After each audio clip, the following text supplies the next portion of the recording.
एक बार फिर आपको और फिरास में खुशामदीद करेंगे और बढ़ेंगे अपने दूसरे टॉपिक की जानिब, जो कि है डॉलर ऊपर जा रहा है और रुपया नीचे आता जा रहा है। डॉलर ने डबल सेंचुरी कर ली है और प्राइम मिनिस्टर शहबाज शरीफ की जानिब से कार्स, लग्जरी आइटम्स, कॉस्मेटिक्स की दरामद को बैन कर दिया गया है।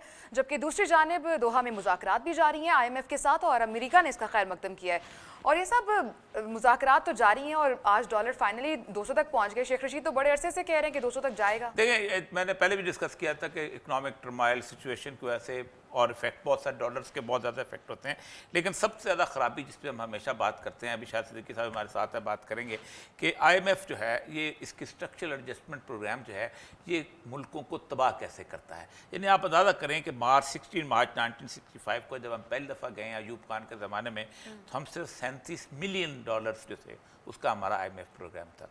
और आखिर में आप देखें ये ताज़ा मामलात ने PPP ने 2008 में 7.2 अरब डॉलर, उसके बाद 2015 में 24 अरब डॉलर और उसके बाद 2016-17 में 10 अरब डॉलर के, इस तरह के आप खुद सोचें कि कितने बड़े बड़े प्रोग्राम जो थे, इसका इफेक्ट क्या होता है और अब क्या होने जा रहा है। शायद सिद्दीकी साहब हमारे साथ हैं। अस्सलाम वालेकुम वरहमतुल्लाहि वबरकातुहू। अस्सलाम वरहमतुल्लाह। शाह साहब, ये दिल फिर तवाफ़े कुए मलामत को जाए है, पंदार का सनम कदा वीरां किए हुए, ये जो क्या हो रहा है?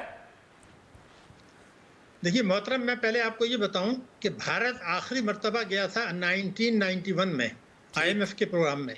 32 साल से उसने IMF के प्रोग्राम में नहीं गया। हमारा बांग्लादेश जो है वो 2011 के बाद से IMF के प्रोग्राम में नहीं गया। और जैसे अभी आपने फरमाया कि 1958 से अब तक हमने 22 प्रोग्राम किए हैं 64 साल में। हर 3 साल में एक प्रोग्राम हम करते हैं। 1993 से अब तक 7 प्रोग्राम हुए हैं। तो आखिर हमें क्या मुसीबत पड़ी है, इन मुल्कों को क्यों नहीं पड़ी?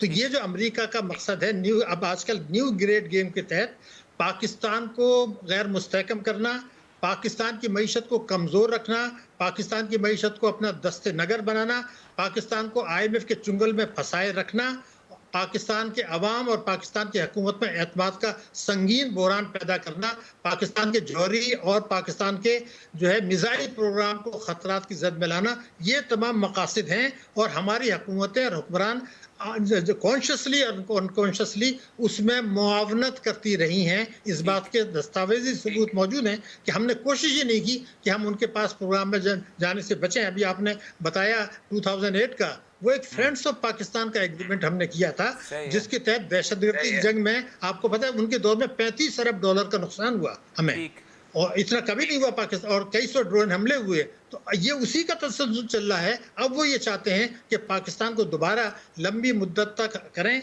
ये जो आपने रुपए की कदर की बात कर रहे हैं, मैं आपको यकीन दिला रहा हूं कि जून में जब आपको IMF की किस्त मिल जाएगी, उसके बाद आपको सऊदी अरब भी पैसे देगा, उसके बाद आपको UAE भी पैसे देगा, हम इंटरनेशनल मार्केट से भी उठाएंगे, ये 180 रुपए पे आ जाएगा, ये तो वापस आ जाएगा। लेकिन जो नुकसान पहुंच गया बेयकीनी से, एतमाद का बुरान से, मायूसी से, बददिली से, हम जो चुंगल में फंस गए और हमें अब एतमाद नहीं रहा कि हमारे जो फैसले हो रहे हैं वो पाकिस्तान के मुफाद में हो रहे हैं या किसी और के, ये जो नुकसान है। हाँ ठीक है, बिल्कुल। अच्छा, ये मुझे बताइएगा कि IMF का पैसा तो हम रखते हैं पार्क करके और उसके बदले में हमें एक खास किस्म की लीवरेज मिल जाती है और हम अल्ले तल्लों के लिए कभी मंशा से कर्ज ले, कभी इंटरनेशनल जितने फाइनेंशियल इंस्टीट्यूशन के कर्ज दे। मैं उसने देखा सिद्दीकी साहब, दुनिया में कोई ऐसा अदारा नहीं है जो कर्ज देता हो जिससे हमने कर्ज ना लिया हो। तो ये जो हमने भाई इतने बड़ा बेकारी तो दुनिया में कोई होता ही नहीं है। तो ये बजाय इसके कि हम IMF का पैसा लेके हम कर्ज की तरफ जाते हैं, हम अपनी इकोनॉमी को क्यों ठीक नहीं करते, अपने अपने एक्सपेंडिचर को कट टू द साइज क्यों नहीं करते? मोहतरम, अगर हम अपनी मईशत को ठीक करें तो मुल्की अशराफिया उसकी इजाजत हुक्मरानों को नहीं देती जिनकी मदद से वो इख्तियार में आते हैं। और एक बैरूनी अशराफिया भी है जिसमें इस्तेमारी ताकतें हैं। आपको पता है अमेरिका है, यूरोपियन यूनियन है, IMF है, वर्ल्ड बैंक है।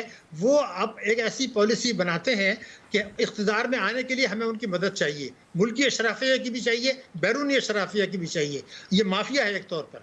हमें उनके वो अहकामात पर चलना है, उनके जो है अहकाम मानने हैं, उनके मुताबिक माशी पॉलिसियाँ बनानी है। पाकिस्तान ने जितनी टैक्स एमनेस्टी दी है वो किसी मुल्क ने नहीं दी। अभी जो है पाकिस्तान ने 1.5% पर चोरों को माफ किया, हिंदुस्तान ने 45% पर टैक्स एमनेस्टी दी, हमने 1.5% पर दी। ये जो हर हुकूमत ये समझती है कि उसका फर्ज है कि वो टैक्स एमनेस्टी दे, हर हुकूमत ये समझती है कि उसका फ़र्ज़ है कि वो IMF के पास जाए, ताकि उसके बाद सऊदी अरब और UAE ने बिल्कुल वाज़ेह पॉलिसी बना ली है। ये मैंने अपनी किताब में भी लिखा था, दहशतगर्दी सियासत में, कि जब तक पाकिस्तान IMF के प्रोग्राम में नहीं जाएगा, वो पाकिस्तान को पैसा नहीं देंगे। तो हमारे मिफ्ता साहब ने जो शहबाज साहब को भेजा था प्राइम मिनिस्टर को, बड़ा गलत था।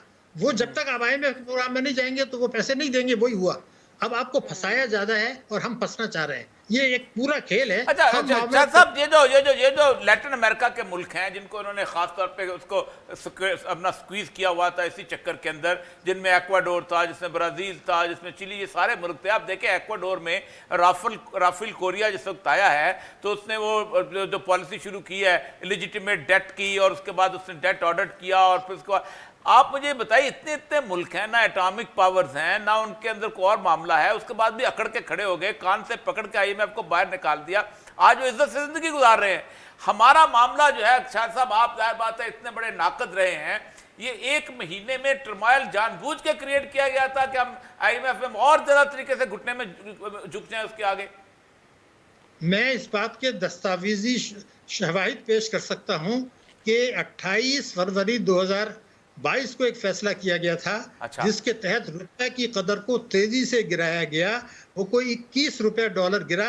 2700 अरब रुपए के कर्जे जो बैरूनी कर्जे हैं मुल्क की करेंसी गए, उसकी वजह से जो हमें बैरूनी कर्जों की अदायगी में ज्यादा रकूम हुई। हाँ, हुकूमत को टैक्स में बहुत फायदा हो गया क्योंकि दरामदाद महंगी हो गई, हुकूमत को टैक्स मिल गया। लेकिन पाकिस्तान की सनतों की पैदावारी लागत का, आवाम की मुश्किलात का, महंगाई का ये जो तूफान आया और जो बेयकीनी की कैफियत पैदा हुई, जो मायूसी की कैफियत पैदा हुई, जो बददिली की कैफियत पैदा हुई और हमें एतबार नहीं रहा, तो रुपया तो वापस आ जाएगा 180 पे, मैं फिर अर्ज कर रहा हूँ। लेकिन ये जो तबाही बर्बादी आ गई और ये जो हमने आपको IMF के चुंगल में फंसाया अमेरिका के न्यू ग्रेट गैंग के तहत, ये जो आपने इशारा किया, ये तो इस दस्तावेजी सबूत हैं कि हमें जो कर्जे दिए गए थे पाकिस्तान उनको अदा करने का पाबंद नहीं है। ये अमेरिका की सुप्रीम कोर्ट का फैसला है और एक से ज्यादा फैसला कि जो पैसे अवाम के बजाय आपने अपने सियासी मफादात के लिए दिए फिर आप उनसे वसूल कर लें, तो ये तो फैसला है। लेकिन वो जिंदा कौमें करती हैं, वो कौमें करती हैं जो हुकूमत और कौम में एतमाद होता है। और हम आप जिस तरह जहाद कर रहे हैं, आवाम को बेदार किया जाए, 22 करोड़ आवाम को अगर ये एक दफे समझा दिया जाए और वो गिरबान से पकड़ लें, जलसों में जाके जिंदाबाद के बजाय उनको ये कहें कि जनाब ये पैसे जो आपने ले लिए हैं, 130 अरब डॉलर के कर्जे दिसंबर हो चुके हैं, मुल्क के कर्जे अलग हैं, वो कहाँ हैं पैसे? और मैं आपको बताऊं 97 बिलियन डॉलर्स की तरसीलात आ गई हैं इमरान खान साहब के दौर में, 35 अरब डॉलर के कर्जे बढ़ गए, तो ये 130 अरब डॉलर कहाँ है? कोई प्रोजेक्ट तो बना नहीं। और इससे पहले भी हुकूमतों ने यही किया। तो हमारे अवाम कब बेदार होंगे और अवाम कब अपनी जिम्मेदारी महसूस करेंगे? वरना पार्लियामेंट नहीं करेगी, इदारे नहीं करेंगे, मैं आपको यकीन दिला रहा हूँ। और ये तो हम फंसते चले जाएंगे IMF के चुंगल में। तो ये बिल्कुल दुरुस्त आपने फरमाया। वक्त हमारे चाहते हैं हम तफसील से बात करें। आप सोचें कि ये अवाम में बेदारी होगी। एक बहुत बड़ी और बहुत बहुत शुक्रिया, एक बहुत बड़ी ऑर्गेनाइजेशन दुनिया में है, वो है committee for the abolition of illegitimate debt, के ये जो जितने नाजायज कर्जे हैं इनको देने से इनकार करो। ठीक है, वो कहते हैं कि that debt which has been accrued for the benefit of the few is illegitimate. वो कर्जा जो चंद लोगों के फायदे के लिए हासिल किया जाता है वो गलत है, वो नाजायज है। अच्छा, उन्होंने अंदरूनी अशराफिया का जिक्र किया, उसके क्या मफाद हो सकते हैं? और क्या, ये पैसे कहाँ खर्च हुए हैं? 130 बिलियन आज मेरे साथ गिन लें। 4 अरब डॉलर का हो गया आपका मोटरवे, ठीक है, 2-3 अरब डॉलर का आपका हो गया अपना तरबेला डैम, 1-2 अरब का आपका हो गया मंगला डैम, ठीक है। उसके बाद आपका ये तो चाइनीज खर्चा है, उसको छोड़ दें, ये तो उसको भी गिन लें 4 अरब, ये 12 अरब से ऊपर नहीं बनते। तो बाकी 120 अरब किसके खाते में है? बिल्कुल हिसाब दे दो। इसलिए चाहिए कि लोगों को कहें कि हम कर्जा देने से इनकार करते हैं। अच्छा, IMF कर्जे देने से इनकार करते, पाकिस्तान के अवाम कहें कि हमारे ऊपर खर्च नहीं है। अच्छा। सुप्रीम कोर्ट का फैसला है वहां का, अमेरिका का, कि वो कौमें जो कर्जे में जकड़ी में वो इनकार कर दें कि हम कर्जा नहीं देते क्योंकि हमारे ऊपर नहीं। उसने कहा था ब्राजील के, उसने चिली के सदर ने, उसने कहा ये हमारे हुक्मरान थे, ये उनकी जायदादें हैं फ्रांस में, इंग्लैंड में, जो उनकी जायदादें बेचो और कर्जा पूरा करो, हम नहीं देते। अच्छा, अवाम ने कह दिया हम कर्जा नहीं देते। सही, चलें जी, अभी हम ब्रेक पर जा रहे हैं। जी, हम तीसरे टॉपिक की जानिब बढ़ेंगे जो TTP के साथ मुज़ाकरात चल रहे हैं। पाकिस्तान और कलअदम TTP में आर्जी जंग बंदी हो गई है और इसमें अफगान सालिस है, इस पर हमने बात करनी है, लेकिन एक ब्रेक के बाद हमारे साथ रहिएगा।